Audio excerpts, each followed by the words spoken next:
¿Cómo están? Muy buenas noches. Soy Nicolás Alvarado. Me da muchísimo gusto saludarlos desde el auditorio de la Biblioteca José Vasconcelos, de la flamante Biblioteca José Vasconcelos, que es además un esplendor arquitectónico a toda prueba. Es un lugar de veras que vale la pena que visiten, en donde estamos listos para empezar una emisión más de La Dichosa Palabra, no sin que antes, por supuesto, se presenten mis compañeros.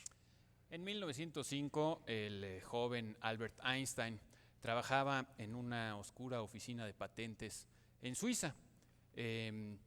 Fuera de sus horas de trabajo, de una manera muy discreta, pero muy intensa, dialogaba con los grandes científicos de su época y lo hacía a través de los libros y los escritos de estos científicos. Einstein ese mismo año acabaría muy obsesionado con una serie de problemas cuya formulación cambiaría para siempre la vida de todos nosotros. Y este milagro de cambio radical fue posible precisamente gracias a una biblioteca.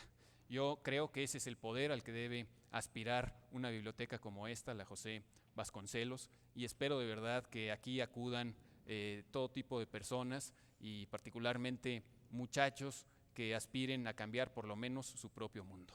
Buenas noches, soy Pablo Boullosa.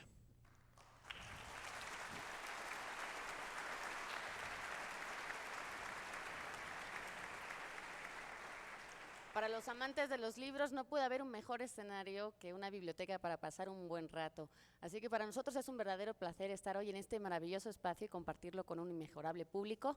Y mis palabras de hoy, desde luego, empiezan con Jaime Balmes, que decía que en la lectura deben cuidarse dos cosas: escoger bien los libros y leerlos bien. El primer paso lo pueden hacer saliendo inmediatamente de este auditorio y el segundo pues ya depende de cada quien. Bienvenidos a La Dichosa Palabra, yo soy Laura García.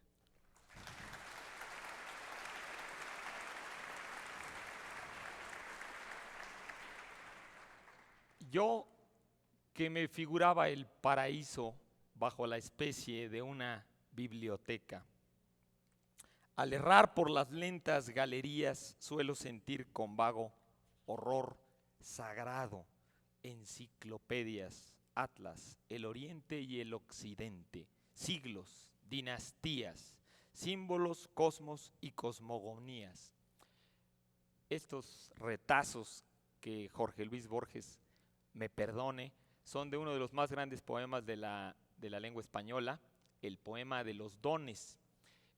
Justamente este gran escritor argentino decía que nunca había salido de la biblioteca de su padre, como le pasó también a Alonso Quijano.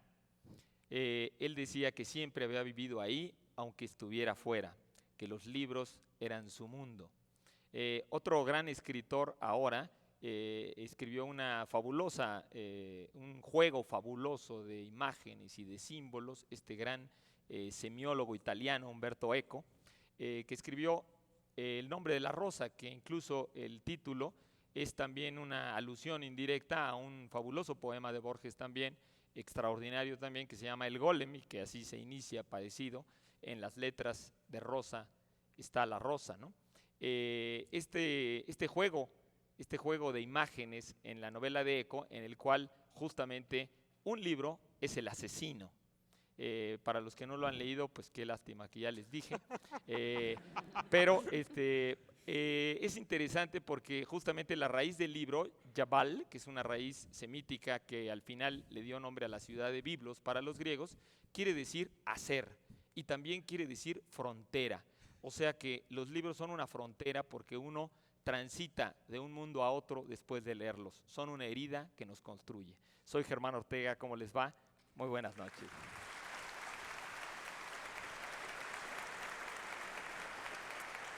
Bueno, yo creo que todo lo que han dicho mis compañeros para presentarse puede resumirse en una frase notable de Ray Bradbury, un escritor que además tiene un gran libro sobre libros. Sin bibliotecas no tendríamos ni pasado ni futuro. Comencemos pues con la dichosa palabra y comencemos pues por plantearles el juego que les planteamos en cada emisión de la dichosa palabra, en el que ustedes deben adivinar cuál es la dichosa palabra que hemos elegido para ustedes. Tienen que pues decirnos cuál es la palabra de origen griego que se utiliza como adjetivo para referirse a una persona que está versada en distintas lenguas, que habla distintas lenguas. En un ratito más les vamos a decir qué regalitos les tenemos para que nos llamen y nos contesten la dichosa palabra. Mientras tanto, les recordamos que siempre nos pueden ver, si ahorita tienen que salir precipitadamente los lunes a las 10 de la noche en nuestra repetición, y ustedes ya no tienen esa opción, desgraciadamente, aquí se tienen que aguantar, como siempre dice Eduardo Casar. Y vámonos con algunas de las preguntas que nos han hecho llegar primero por teléfono. Carlos Gómez nos pregunta cuál es el origen de los duendes. De los duendes. Está buena esa porque pues los duendes tienen un origen en la cultura, en la tradición y en la mitología celta y nórdica. Los vikingos, los celtas, veneraban mucho a la naturaleza, y estos espíritus fantásticos y traviesos son habitantes de los bosques, de los lagos, de las lagunas, y en realidad un poco se caracterizan por ser traviesos y por estar en las casas de algunas gentes sin provocar malicia, sin hacer ninguna cosa que no sea travesura. Entonces se dice que son dueños de las casas. De hecho, esa es su etimología. Se dice que son amos que se adueñan de las casas en las que se instalan y son dueños de las casas. Duen, por un acortamiento de la palabra dueño, duende, y de ahí viene la etimología. Se dice que cuando adquieren una forma humana se les representa como seres bajitos, un poquito como niños, pero también con cara de viejos, con los pelos muy largos, canosos, a veces con las narices muy grandes, y básicamente son unos espíritus traviesos que parece que son intolerantes al trébol, al famoso trébol de 4 hojas, y que además son intolerantes también a la imagen de San Patricio, porque se cuenta en la leyenda que San Patricio fundó la primera iglesia en Gran Bretaña, y entonces les pidió a todos los paganos amablemente se convirtieran al cristianismo, y entonces los druidas habían invocado a todos los duendes para que no fuera así, para que los paganos no se convirtieran y siguieran venerando a la naturaleza.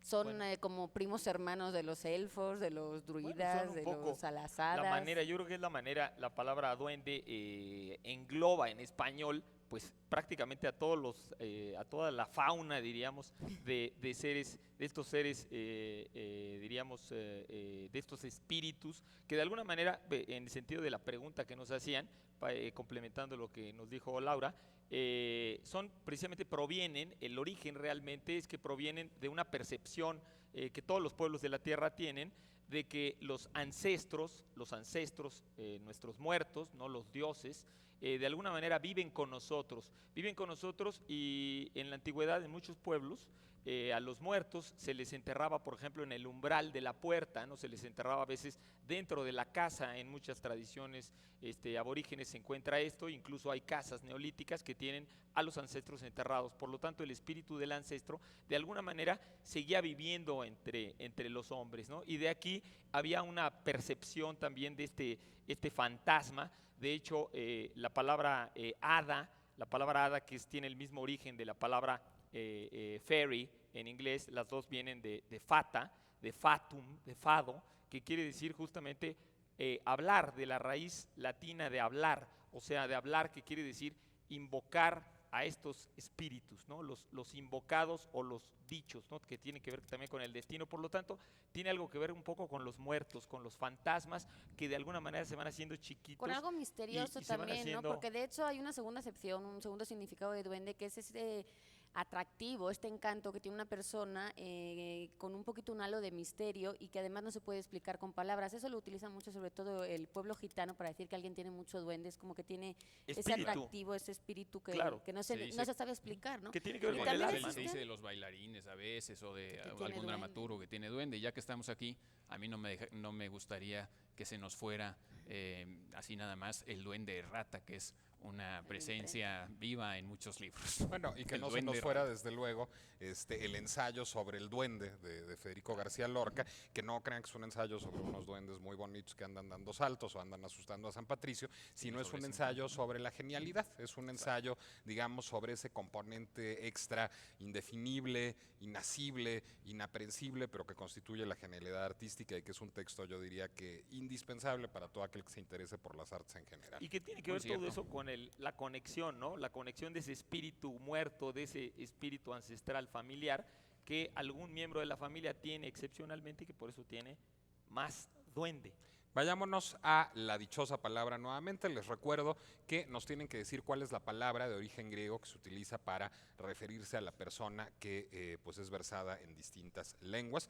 Y si nos contestan correctamente, se pueden llevar ¿qué cosa, Pablo? Bueno, entre otras, se pueden llevar ejemplares de la más reciente novela de Carlos Fuentes, Todas las familias felices, por una cortesía de la librería del sótano. Allá abajo se lee Más Padre. Desde luego, la novela de Fuentes toma su título de las primeras líneas de Ana Karenina. Todas las familias felices se asemejan, cada familia infeliz lo es a su manera.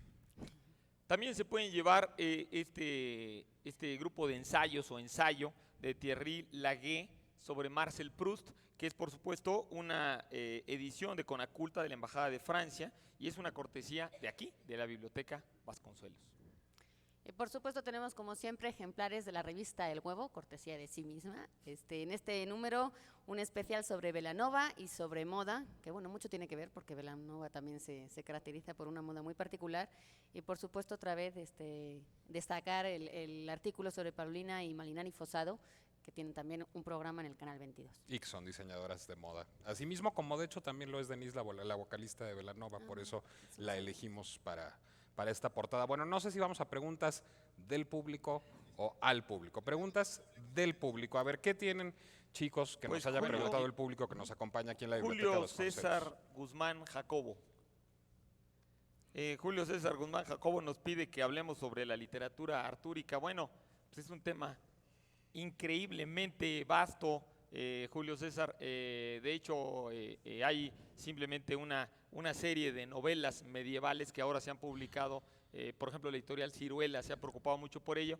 Hay simplemente la obra clásica que se llama La Vulgata del ciclo artúrico, que se llama el ciclo de Lanzarote. Son como 7 novelas, ¿no? Hay 4 muy importantes de Chrétien de Troyes, que fue el primero que los hizo, y muchas otras novelas que culminan incluso con la muerte de Arturo de Sir Thomas Malory en La Puerta ya del Renacimiento.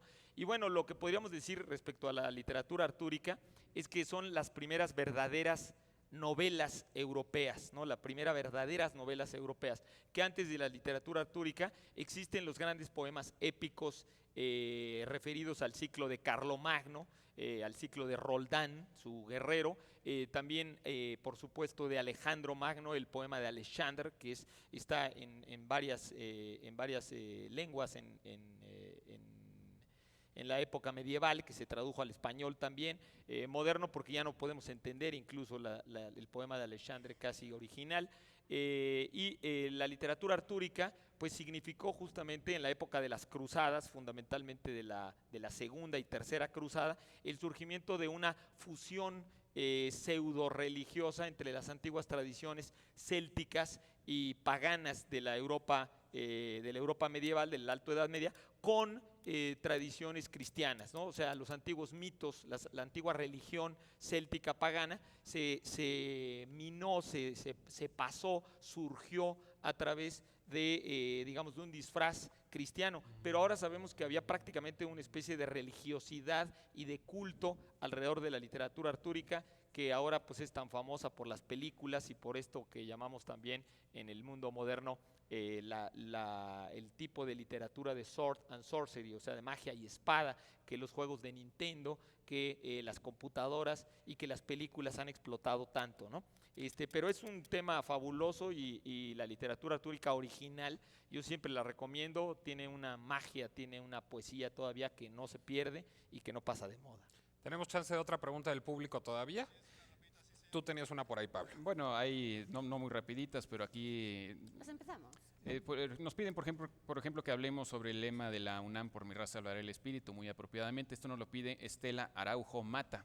Estás por ahí, Estela. Gracias por tu pregunta.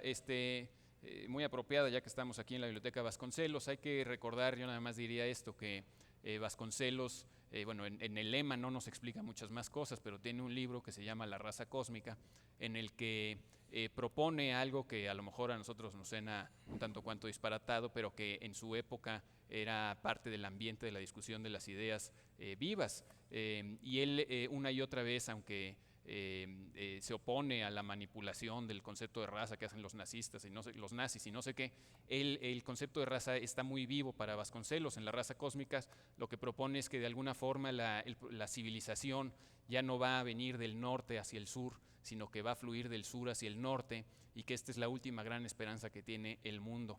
Él dice que de alguna forma el mestizaje puede producir civilización o no, dependiendo de la cercanía de las razas. Afirma que cuando las razas son similares, estas cosas están ahí en La raza cósmica, pues pueden producir una civilización con mucho esplendor, pero cuando las razas son muy distintas, y pone como ejemplo desde luego a los indios y los españoles, tardan muchos siglos en producir un esplendor.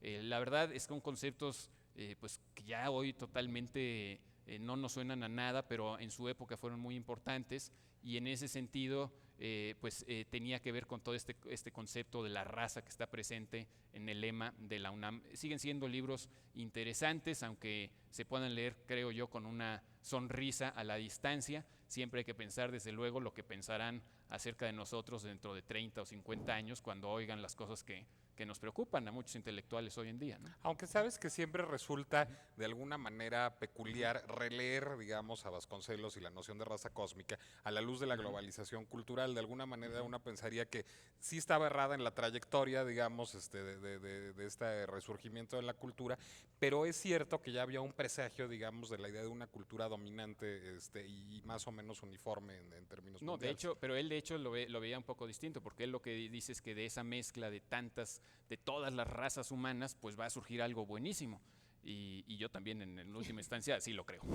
Así lo esperan. Bueno, vámonos Así lo con creo. preguntas al público. A ver, tenemos preguntas para que nos contesten ustedes y se lleven regalos, libros, revistas que les tenemos. A ver quién nos dice quién es el autor de los siguientes libros. Escuchen muy bien. Pitágoras, una teoría del ritmo. Indología, una interpretación de la cultura iberoamericana.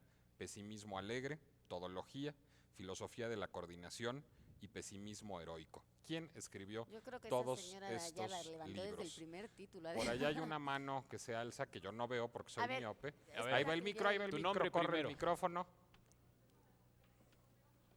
Muy bien. Muy bien, José, Guadalupe. sí, pero sí, era Justamente Guadalupe. es José Vasconcelos. Era una pregunta sin duda capciosa. Tenemos chance de hacer otra, ¿verdad? Decirnos unos mensajes. Bueno, a ver, díganos ahora el autor de esta serie de libros, de estos libros, todos son libros de cuentos y relatos. La Sonata Mágica, El Viento de Bagdad, La Cita, también publicó como dramaturgo, Prometeo Vencedor, La Mancornadora, Los Robachicos. ¿Quién es el autor de todos estos libros que acabo de mencionar? ¿Quién sabrá? Una No veo mano por manos ahí. alzadas. Una mano por ahí. Algunos son muy famosos. A ver, allá arriba. además. Hay piso 2 también. Ahí en el ¿verdad? segundo piso. Si no, para que los veamos Bueno, se pueden ya- echar un clavado. Ya reunidos aquí, Ah, digan ahí, el nombre de un señor. escritor, así, Sí. aquí, ¿cuál es el primer escritor que se les ocurre? Estando aquí, A ver. ahí hay una mano. A ver, ¿Tienes tu nombre primero? Me llamo Cutberto y creo que fue Alfonso Reyes. sé. no. Estando aquí, ¿cuál A es el ver, primer ¿cuál es nombre que se les ocurre? el de un primer escritor que les estando pasa aquí? por la mente. El primero que les pasa por la mente estando aquí. Ahora sí, hay más, a ver. Buenas noches, mi nombre es Israel y se me ocurre José Vasconcelos. Muy bien. Por supuesto. ¡Qué perspicaz! Así es José Vasconcelos, en efecto. Bueno, vámonos a unos mensajes. Regresamos en esta transmisión especial de La Dichosa Palabra desde la Biblioteca José Vasconcelos. Ahora volvemos.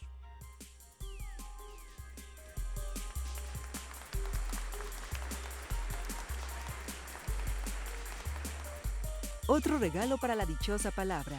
Imprescindibles de la ética y la política, de Alberto Constante y Leticia Flores.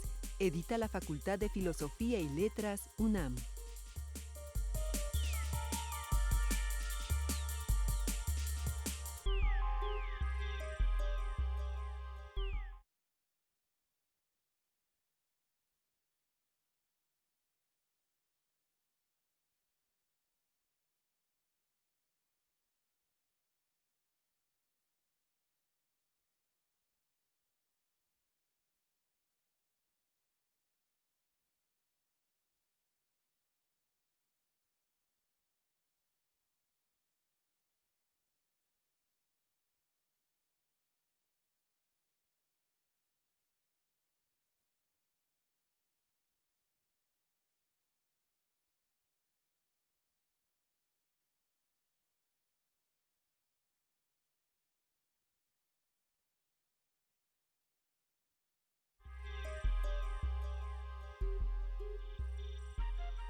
Seguimos aquí en esta nueva biblioteca José Vasconcelos, en este laberinto de libros. Y Laura nos quería hacer un comentario acerca de la cortinilla del apóstol. Sí, nada más era que efectivamente se usaba antiguamente en español, pero que actualmente sigue vigente todavía en otras lenguas, sobre todo en francés, en inglés, no conozco bien en otras, en italiano creo que también, pero bueno, que es esta... Coma flotante, pongámoslo así. pero más vertical, porque en muchos teclados aparece como si fuera un acento grave y no, ese es el vertical, vertical. Ahí estoy. Yo Bien. quisiera hacer un comentario adicional sobre el apóstrofo. El apóstrofo siempre aparece antes de una vocal, así que si se llaman Carlos y quieren poner un taller mecánico, no le pongan taller mecánico de apóstrofe Carlos, Ay, no, por piedad, porque eso no sí lo es hagan. horrible. Lo único que yo admitiría es un sastre que le pusiera su sastrería de apóstrofe sastre. No, horrible. De eso sí Un estaría- mal sastre. eso Mejor sí, con guión, entonces. De hecho, a mí me estaba acordando de unos versitos de García Sánchez de Badajoz, que un poeta muy antiguo, que en español usaba, venían estos apóstrofes en ese español antiguo que decía, muy simple, pero muy conmovedor, decía nada más, que a mí no me mató amor, sino la tristeza de él. Y le ponía estos apóstrofes para que no dijera uno las vocales completas, que a mí no me mató amor, que es larguísimo, ¿no? Que a mí no me mató amor, sino la tristeza de él. Bueno, y por supuesto en francés se sigue utilizando el apóstrofo siempre que se utiliza la palabra de antes de una vocal. Por Dicho supuesto. sea la cortinilla. O una H Dicho muda. sea exactamente de la cortinilla. Bueno, ahora esta idea de suprimir letras es muy antigua en muchísimos idiomas. Recuerden ustedes que en los idiomas semíticos simplemente no se ponían las vocales, ¿no? Y además los latinos también, sobre todo en las frases, en los monumentos, acostumbraban mucho a suprimir letras, muchas letras. Bueno, de Sí. hecho, en la lengua coloquial, actualmente en español sí se puede utilizar todavía ese apóstrofo. Cuando se dice pa'lante, pues se le pone pa, un apóstrofo para decir que ahí, bueno, te has comido unas cuantas letras y Pues sí. conviene evitar. No, Pues sí. Bien, pues sí. Vamos con unas preguntas de ustedes, del público. A ver, ¿qué tienen? A ver, por aquí Eh, tenemos a Almacarina Abeleira Monroy. ¿Dónde está Almacarina Abeleira Monroy? He aquí a Levántese. Almacarina Abeleira Monroy, que nos pide que hablemos de un libro, bueno, no es cómo leer al Pato Donald, sino es para leer al Pato Donald, ese es el título específico, de este libro de Ariel Dorfman y Armand Matelard. Ariel Dorfman y Armand Matelard son dos autores chilenos muy influidos por algo que estaba muy de moda, digamos, en términos académicos en los años 60 y 70, que era la teoría crítica y la escuela de Frankfurt, que de alguna manera postulaban que los productos de los medios de comunicación y que los productos de las llamadas industrias culturales, que eran, digamos, el teatro, el cine popular, la televisión, la radio, la industria discográfica, etcétera, estaban hechos para enajenar a la gente y para generar, pues, digamos, como un clima de idiocia sonriente que permitiera la aquiescencia absoluta del público a cualquier manifestación del capitalismo salvaje encarnado en el imperialismo yanqui o algo más o menos por el estilo. Bueno, un poco en ese contexto ideológico es que se escribe Para leer al Pato Donald de Ariel Dorfman y Armand Matelard, y es un libro que, bueno, desde mi perspectiva, pues acusa una cierta paranoia marxista al respecto de Walt Disney. Precisamente se llama Para leer al Pato Donald porque es un análisis a partir de la teoría crítica y de una serie de postulados marxistas de los cómics de Walt Disney y concretamente de los cómics de Walt Disney publicados en Chile. A veces leerlo no nos hace tanta resonancia porque hay personajes, porque hay títulos que se llaman de otra manera o que aparecieron de otra manera en nuestro país. Sin embargo, es un libro que, aunque trasnochadísimo, yo creo que sigue teniendo una importancia fundamental. ¿Cuál es? La de postular, digamos, la posibilidad de hacer un análisis serio en términos académicos de la cultura popular. Yo diría que Para leer al Pato Donald es un libro que todos los que estamos interesados en el análisis, en la lectura académica de la cultura popular, tendríamos que acercarnos a él, si bien en mi muy particular punto de vista, pues sus postulados ya huelen un poco como a queso añejo. Tan, tan. Como a colita del tío rico. Exacto. Yo tengo otra de Ana Paulina Solano, que debería levantarse porque además se están llevando premios. Hola, Ana Paulina. Dice, ¿de dónde viene el decir que alguien hizo su agosto? Creo que alguna vez ya hemos hablado hace tiempo aquí de esto y yo doy siempre una interpretación un poco ibérica. Seguramente aquí tengan otras, pero bueno, yo te doy la que a mí me enseñaron desde que soy chiquita. En en muchos países europeos se tiende a tener un largo mes de vacaciones, donde todo el mundo aprovecha para irse. En el caso concreto de España es siempre agosto por unas razones climáticas, es decir, como hace tanto calor, la gente no rinde tanto en ciertos trabajos que son más de oficina, de burocracia, de estar como produciendo, sentados delante de una máquina o algo así. Y entonces tiende a dar la empresa, el negocio, ese mes de vacaciones para que la gente pues descanse, se vaya de viaje, haga lo que quiera hacer y lo que pueda hacer.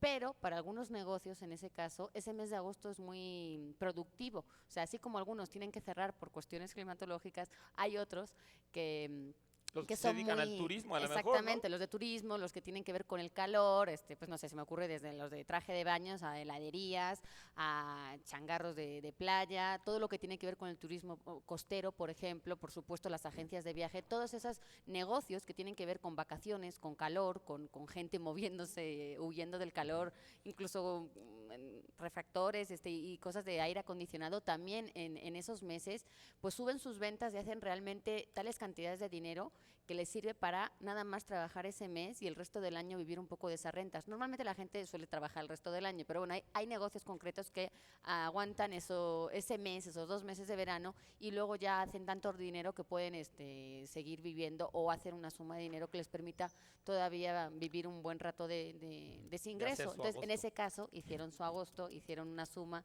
Claro, ganaron mucho dinero. inclusive muchas veces son pescadores que antiguamente en agosto era el muy buen mes para cierto tipo de pesca. En fin, puede venir de muchos tiene que ver lados con la muchos expresión. negocios Aunque que- no sea mes con R. temporales. Aunque Sí, no sea un mes con yo R. creo que la frase, no sé, pero yo creo que se usa hace muchísimo más tiempo y que probablemente tiene que ver Sí. también con otras raíces, digamos, De climatológicas, las ¿no? cosechas, de la Exactamente, las recogida de... Bien, vamos con la pregunta especial.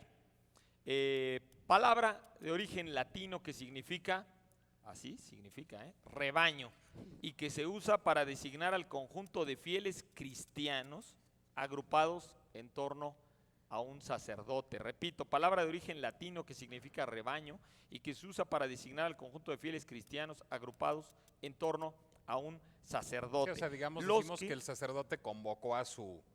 a su rebaño, Conjunto de- a su rebaño, exactamente. Los que la acierten, no es para ustedes, no es para ustedes. No, sí, hay que decir que Se sí, la sabía el 80% de este que esas auditorio. manos levantadas pueden ir luego en el corte con En con el la- corte, en el corte, en el con corte, la ahorita gente en de vivo la no. producción y que se llevaran el libro que presentará Pablo. Pero para los que están en casa, para los que nos pueden todavía llamar y escribir desde casa, tenemos entre otros El Larousse del ajedrez, este magnífico libro que no solo habla de la historia del ajedrez, sino que habla de los hombres, de la sociedad, de lo que ha tenido que ver y influir el ajedrez, la técnica del ajedrez, las competiciones, un diccionario sobre los campeones y también un palmarés internacional. En fin, para los que nada más sabemos de Kasparov y ese tipo de cosas, nos va a venir muy bien este libro para pues, ampliar nuestros conocimientos. Uno de los juegos más importantes, más clásicos, más complejos del mundo y que además tiene un origen religioso, sagrado. Por una cortesía del Fondo de Cultura Económica, tenemos Sergio Pitol, un autor que a mí me gusta muchísimo, un libro muy reciente, El Mago de Viena, que es un libro más sobre Pitol que sobre Freud, a pesar de lo que su título parecería indicar. A todos nos gusta mucho, creo yo, Sergio Pitol. También tenemos libros de Christoph Hein, esta novela que se llama Willenbrock. Es un autor muy interesante, de mucho prestigio en Alemania. Es una cortesía de Anagrama. Y ese sí es para ¿Perdón? la primera persona que ¿Este del se va a ir aquí? público Sí, responda. Es es- cortesía de ¿Que la responda qué? biblioteca a la pregunta ¿A la Pero especial? espérense, en el corte. en el Por favor corte, de no si gritar oyen la en el respuesta en aire. este momento. No por nos la favor. griten porque la gente Bien, en su casa... repetimos la pregunta especial. Palabra de origen latino que significa rebaño y que se usa para designar al conjunto de fieles cristianos agrupados en torno a un sacerdote. Bien, continuamos. Ahora, otra pregunta del público. Laurita, ¿tienes alguna No, yo para acabo de contestar? hacer agosto. No sé si Aquí aquí sí, tienen. cierto, agosto, nos pero preguntan, Pablo, por Pablo, ejemplo, perdón. nos piden que hablemos sobre la vida y andanzas de Tristram Shandy, de Lawrence Stern. Esto nos lo pide Ana García Rojas. ¿Dónde estás, Ana García Rojas? Gracias por una pregunta tan interesante. Bueno, es un libro escrito en el siglo XVIII, particularmente interesante porque Es un libro, no, si te quedas de pie me siento como si fuera esto una clase y Oye, me da muchísima pena, Lawrence Ana, Stern muchas gracias. merece que se ponga No, de pie. Lawrence Stern sí, pero es que a mí me da pena mucho tenerla de pie mientras uno está hablando, ¿no? No sé. Ana, muchas gracias. Bueno, esta es una novela muy interesante, muy divertida, que en su época tuvo éxito. Era una novela muy desconcertante entonces, sigue siéndolo todavía hoy, que nos imaginamos que los experimentos modernistas, estructuralistas, nos imaginamos pues que ocurrieron como en los años 60 del siglo XX y de allá para acá, cuando en realidad estas cosas comenzaron mucho tiempo antes. Lawrence Stern recurrió a todo tipo de artilugios para narrar esta obra. Era una obra que experimentó desde con la tipografía, con todo tipo de digresiones. Es una obra famosa porque tiene, por ejemplo, una página entera en negro. Y además una obra que es verdaderamente el sumum de la digresión. Comienza con Tristram Shandy, va a contarnos la historia de su vida. Comienza en el primer momento, es decir, en el momento de la concepción, el momento en el que sus padres están en la cama y se disponen a concebir a este personaje, y algo los interrumpe y entonces empiezan a suceder un montón de cosas y él empieza, total, no es sino hasta el tercer volumen del libro cuando realmente el autor puede narrar por fin su nacimiento y de ahí seguirse, ¿no? Apenas llega a narrar su propio nacimiento en el tercer volumen. Y en Complicado. y en el camino habrá todas las digresiones del mundo Claro. porque se apartará de su propia historia. Bueno, incluso para los anales no de la literatura, sino de la coctelería, Tristram Shandy contiene una de las grandes recetas de cócteles que a la fecha se hacen en los bares, que es el shandy, que se compone de cerveza y jugo de limón, entre otras cosas, porque cuenta cómo bebían el shandy, cómo se preparaba, regresa a la taberna, eso lo hace volver a sus padres, entonces retoma su historia, pero es una delicia. Es una delicia del libro que además, bueno, ayuda a que Denis Diderot luego escriba Jacques el Fatalista y es el antecedente de muchísimos experimentos literarios que explosionaron en el siglo XX, pero que comienzan desde ahí, además de que en estas digresiones eran muy importantes las ideas filosóficas de la época, como particularmente las de John Locke, la literatura de Rabelais, y algo muy interesante que era que usaba un humor pues un tanto cuanto soez, muy fisiológico, todas las funciones del cuerpo que nos podamos imaginar están mezcladas ahí en la novela. En fin, es un libro verdaderamente precursor y muy disfrutable todavía hoy, ¿no? Sí, un libro, como dice Pablo, fabuloso para sumergirse en ese maravilloso siglo XVIII y ese sentir de la vida que tenían esos hombres que vivieron hace 200 y pico de años. Bien, una pregunta al público presente, ahora sí, a ustedes, abusados. Lugar, levante la mano el que lo sepa, lugar de nacimiento de José Vasconcelos. Ahora la respuesta no es José Vasconcelos.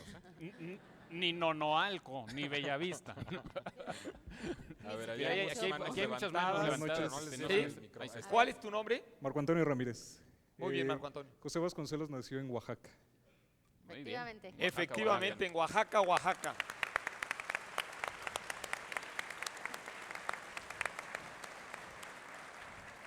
Vamos con otra pregunta para ustedes también. Candidato que derrotó a José Vasconcelos en la elección presidencial. Aquí también se la saben, mira. Un hombre muy culto también. Mi nombre es José Perea Vázquez y el candidato que lo derrotó fue Plutarco Elías Calles.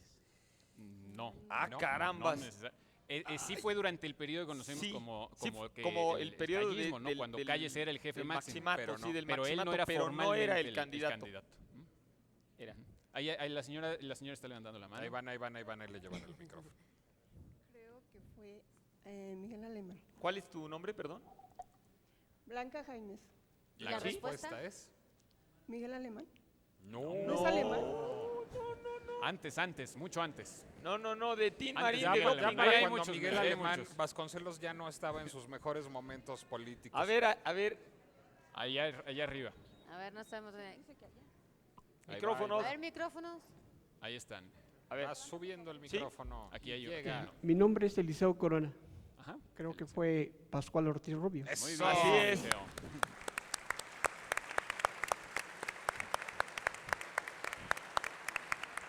¿qué dijo? Muy bien, ¿eh?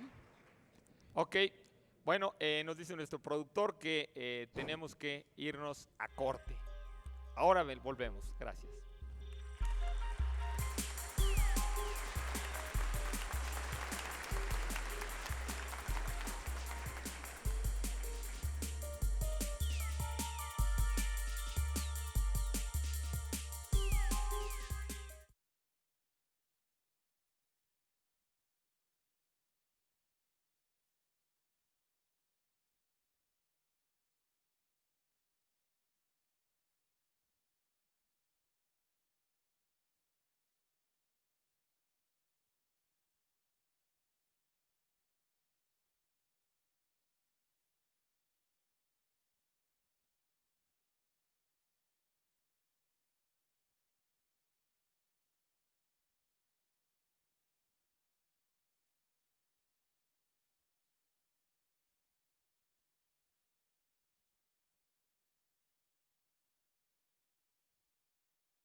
Continuamos aquí en La Dichosa Palabra. Estamos transmitiendo en directo desde la Biblioteca José Vasconcelos.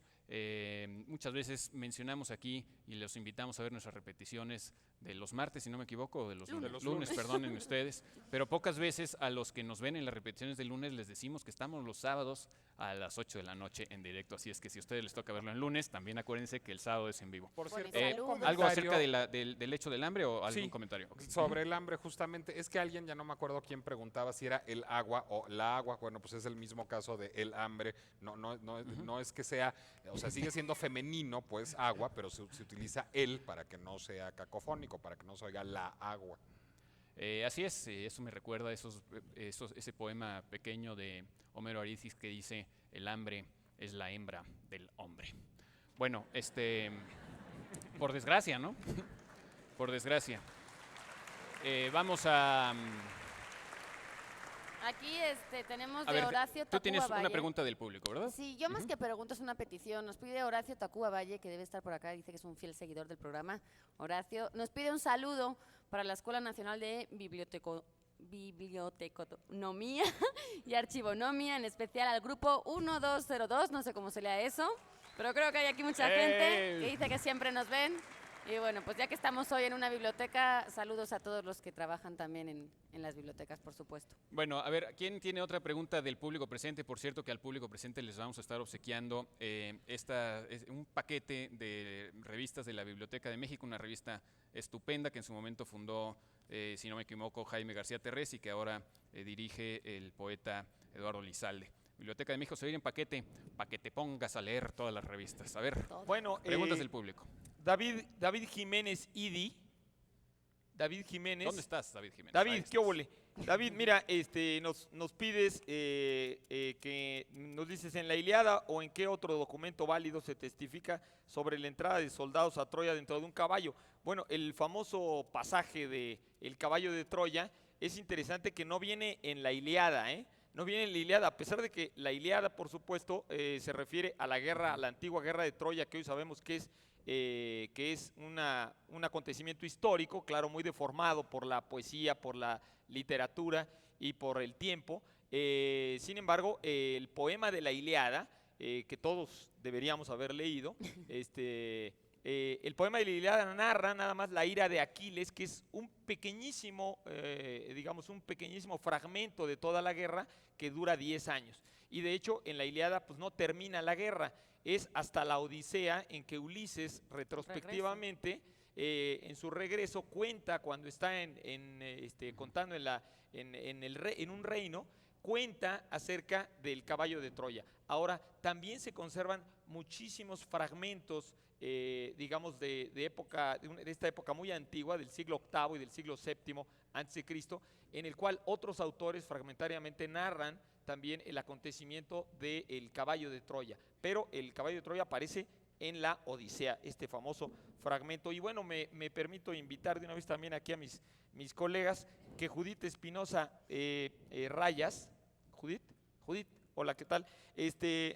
Nos dices que te gustó mucho Las Memorias de Adriano, que la disfrutaste, que si podríamos recomendarte novelas históricas igualmente accesibles. Yo invito a mis compañeros a que cada quien te recomendemos alguna novela histórica. Yo te recomendaría El Conde Belisario de Robert Graves, que es una estupenda, maravillosísima novela histórica acerca del mundo bizantino, del cual normalmente investigamos poco, del antiguo Imperio Romano Oriental.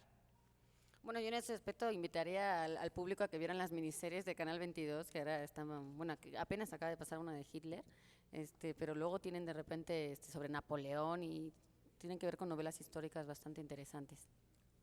Bueno, yo te recomendaría La Guerra del Fin del Mundo de Mario Vargas Llosa, que narra un acontecimiento más cercano a nosotros que estas guerras de la antigüedad, acerca de una revuelta popular religiosa en Bahía, en una zona muy pobre de Brasil. Es una novela épica, la épica casi está vedada ya en nuestra época, pero todavía algunos autores como Vargas Llosa la pueden emprender. Si no, te recomendaría también Una ventana al norte, que trata acerca, ya que hablamos de esos problemas religiosos, de la guerra de los cristeros, Una ventana al norte de Álvaro Pombo, o te recomendaría estas que por casualidad traigo aquí, Pensativa, de Jesús Goitortúa Santos, y Entre las patas de los caballos, de Luis Rivero del Val, que Editorial Porrúa amablemente me hizo llegar. Novelas muy interesantes, testimonios muy interesantes sobre hechos que no hace tanto tiempo que ocurrieron aquí en nuestro país. La guerra de los cristeros es un conflicto muy, muy interesante, y estos son testimonios vivos de aquellos años. A mí, que luego me da por la Segunda Guerra Mundial, te haría varias recomendaciones. Una de ellas sería Rebelión en la Granja, Animal Farm, de George Orwell, una novela, digamos, en clave sobre la Segunda Guerra Mundial, pero que se desarrolla en una granja y cuyos protagonistas son cerdos sobre todo, pero también vacas, gatos, patos, y que, digamos, a partir de esto pues hace una exposición muy descorazonadora de las tentaciones del poder y de las tentaciones del fascismo en el siglo XX. Y, digamos, para la atmósfera de preguerra, que me interesa todavía más, que me resulta muy ominosa, te recomendaría dos novelas sobre la víspera de la Segunda Guerra Mundial. Una serían Las historias de Berlín, de Christopher Isherwood, que después a lo mejor conocen muchos de ustedes porque fueron adaptadas al cine bajo la forma de Cabaret, esta espléndida película de Bob Fosse. Y una que acabo de leer hoy justamente y que me gustó muchísimo y que es muy difícil de conseguir, pero si consiguen, Arco de Triunfo, de Erich Maria Remarque, el mismo autor de Sin Novedad en el Frente, que es una espléndida novela sobre los refugiados en Francia, los refugiados de la Alemania nazi en Francia en vísperas de la Segunda Guerra Mundial también. Nada más acerca de Animal Farm, yo cuando la leí vi puesta una alegoría de las revoluciones cubana, de la revolución ¿También? sandinista. Ahí está todo también. Ahora, ¿La dichosa? yo tengo que decir la dichosa palabra, discúlpenme ustedes. Les estamos pidiendo, recuerden, si están ustedes en su casa, les estamos pidiendo que nos den la palabra a la que corresponde esta definición. Queremos que nos den el adjetivo de origen griego que se usa para designar a la persona versada en distintas lenguas. ¿Cómo se le llama a esta persona versada en distintas lenguas? ¿Se van a llevar? ¿Qué se van a llevar? Se van a llevar muchísimas cosas. ¿Empiezo yo? Sí, ¿verdad? Empiezo yo. Sí, claro. exacto. Se van a llevar por una cortesía de la Biblioteca Vasconcelos, justamente, y editado por Conaculta y el Instituto de Cultura de Yucatán y la Secretaría de Cultura de Puebla, Cuentos de la Edad de Oro, de José Martí. José Martí publicó durante mucho tiempo una revista infantil que ha pasado a la historia como una gran publicación y que se puede conseguir en varias ediciones, que se llamó La Edad de Oro, y estos son algunos cuentos para niños, porque era justamente una revista infantil de La Edad de Oro, la revista de Martí. Tomados de ahí. También tenemos Puerta al Tiempo, literatura latinoamericana del siglo XX, un repaso a toda la literatura latinoamericana que coordina Maricruz Castro Ricalde. Es una investigación bastante interesante porque dice que cada uno de los investigadores que participa en este libro eligió a una escritora, a un autor, a una pareja o a un conjunto de creadores como centro de interés de los estudios aquí presentados. Es una cortesía de la Editorial Tecnológico de Monterrey en su campus de Estado de México. Y tenemos también para ustedes el cuaderno Salmón, el primero, el año número uno, esta revista que se ve maravillosa, publicada por la UNAM, por literatura y también por Tala Ediciones. Trae textos que ya se antojan empezar a leerlos. Por cierto, la revista se ve blanca en pantalla, creo, pero es color salmón, asalmonado, ¿no? exactamente, es color salmón. Y suponemos que quiere nadar contra la corriente. De hecho, según sus editores, David Miclus, Rafael Lemos y Nicolás Cabral, así es. Bueno, muy bien, vamos a poner una pregunta a nuestro culto público que acude a este auditorio de la Biblioteca José Vasconcelos. ¡Ándenles! La pregunta es la siguiente. Ulises Criollo fue el primer volumen de memorias que escribió José Vasconcelos. ¿Cuáles son los títulos de sus demás libros de memorias? Es decir, el primero es el Ulises Criollo, pero el siguiente título se llamaba tal, el siguiente tal, ¿no? Los que ustedes recuerden. A ver. José Perea Vázquez, La Tormenta y El Desastre. ¿La Tormenta? Y El Desastre. Muy bien, falta Muy otro. bien, denle falta premio a él uno. y pásenle el micrófono. Denle premio, por favor, Hay un porque sí se tercero. lo Sí, sabe, premio, pero premio, falta muy todavía bien. uno. Muy bien.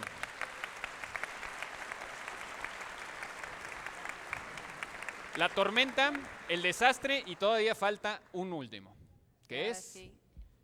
El preconsulado. No pasa lo lo mismo que... No. ¿No la vas a dar como buena? Ok. Bueno, ya No, se llevó. pero allá híjole, arriba ¿Ya me se voy a llevó el odiar libro? para- Ok, No, ya sí, se llevó el libro. démosla por buena, pero que alguien precise el Bueno, título, que alguien ¿te parece? precise el título. No es el preconsulado, sino... A ver. No es el preconsulado, sino... Proconsulado. Sí. Proconsulado. Muy bien, ¿cuál es tu nombre?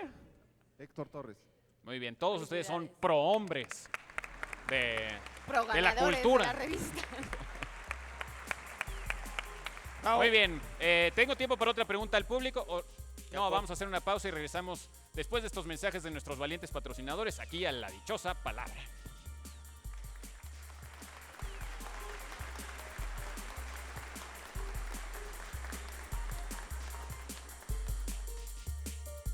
Otro regalo para la dichosa palabra. Extrañando a Kissinger, de Edgar Keret, edita en Sexto Piso con Aculta.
Llegando ya a la recta final del programa de hoy, la dichosa palabra, 23 de septiembre, hoy desde la Biblioteca José Vasconcelos. Todavía tienen unos minutos y si no, pues esperamos que disfruten hoy de aquí, el público presente, y el lunes en la repetición. También un poco parece que hoy estoy promocionando el Canal 22, pero es que realmente sí lo quiero hacer. El lunes les invito a que presencien el reestreno de Reto 47, el reto en 47 segundos, y vuelvan a jugar con nosotros desde casa, de lunes a viernes a las 8 de la noche. Vamos con más palabras, más preguntas desde acá. Creo que acá había... Te vamos a ver. César Castellanos, que estás por aquí. César Castellanos, ¿dónde andas? Aquí estás muy enfrente. Nos preguntas algo que yo no te puedo responder muy bien. ¿A qué se debe la distinción de otorgar las llaves de la ciudad a alguna persona? Pero te voy a responder citando un cuento mínimo de Juan José Arreola, que hace un cuento como si fuese una nota parecida en El Osservatore. El Osservatore es el órgano oficial del Vaticano, el periódico oficial del Vaticano. Y él cuenta... Arreola escribió lo siguiente, más o menos, si no lo recuerdo mal. A principios de nuestra era, las llaves de San Pedro se perdieron en algún suburbio del Imperio Romano. Se ruega a la persona que las encuentre tenga la bondad de entregarlas de inmediato al Papa reinante, ya que desde hace más de 15 siglos las puertas del cielo no han podido ser abiertas con ganzúas. Ni siquiera. Bueno, es un acto grande, como conmemorativo para... El hecho de entregar las llaves, no sé exactamente las llaves qué signifique, si hay alguna diferencia con ser hijo adoptivo, hijo predilecto de la ciudad, porque hay diferentes nombramientos, por así decirlo, para de alguna manera destacar, honrar a un ciudadano que haya hecho algo importante, algo destacado por la ciudad o que haya sido embajador de esa ciudad en el mundo. Entonces, en ese sentido se le hace como un acto un poco honorífico a un ciudadano vivo que haya hecho algo destacado. Y bueno, pues por supuesto no nos podemos ir de este programa, de este lugar, sin hablar un poquito del lugar que nos invitó esta noche. La Biblioteca José Vasconcelos, que abrió sus puertas a partir del 1 de junio de este año y que está pues ahora sí que abierta a todos ustedes, a los que quieran visitarla, disfrutarla y sobre todo compartirla en las salas de ciencia interactiva. Hay música, hay un museo virtual. Y bueno, pues como numeralia les tengo que decir algunos de los datos abrumadores y impactantes del sitio que hoy nos tiene aquí dentro. 37.700 metros cuadrados de superficie de terreno, de los cuales 26,000 son del Jardín Botánico, que bueno, pues ahora mismo todavía está un poquito empezando a crecer aquello, pero hay unas especies bastante interesantes, todas mexicanas. Hay 5 niveles y habrá un total de 1.5 millones de volúmenes. Actualmente hay 500,000, pero irán creciendo. Pueden acceder hasta 4.700 usuarios simultáneos. Hay 750 computadoras conectadas a internet y como característica pues una red de bibliotecas públicas que están conectadas. 7,000 bibliotecas en todo el país están conectadas a la red que confluye aquí en la José Vasconcelos. Nada más decirles también antes de las respuestas, la dirección por si se quieren acercar. Estamos en Insurgentes, esquina con Mosqueta, aquí cerca en Buenavista. Vamos con la respuesta rápidamente para terminar. Palabra de origen griego que se usa como adjetivo para referirse a una persona versada en varias lenguas distintas. Era políglota. Esta era la dichosa palabra de hoy. Y la palabra de origen latino que significa rebaño y que se usa para designar al conjunto de fieles cristianos agrupados en torno a un sacerdote. Era grey, con Y. Esa era nuestra palabra especial de esta noche. Felicidades a los que hayan acertado. Y pues nada más queremos agradecer a toda la gente que ha hecho posible que hoy estemos aquí. Por supuesto a los directivos de la Biblioteca José Vasconcelos, especialmente al licenciado Jorge Bonsiegel, director general de las bibliotecas de Conaculta, al licenciado Miguel García, subdirector de Servicios Culturales, a la licenciada Carla Quirós, coordinadora de la Sala de Novedades Editoriales, a todas las personas que participaron en esta transmisión. Rápidamente nos vamos, Nicolás, Pablo, Germán. Nos has dejado sin palabras. Hasta el sábado que viene.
Thank you.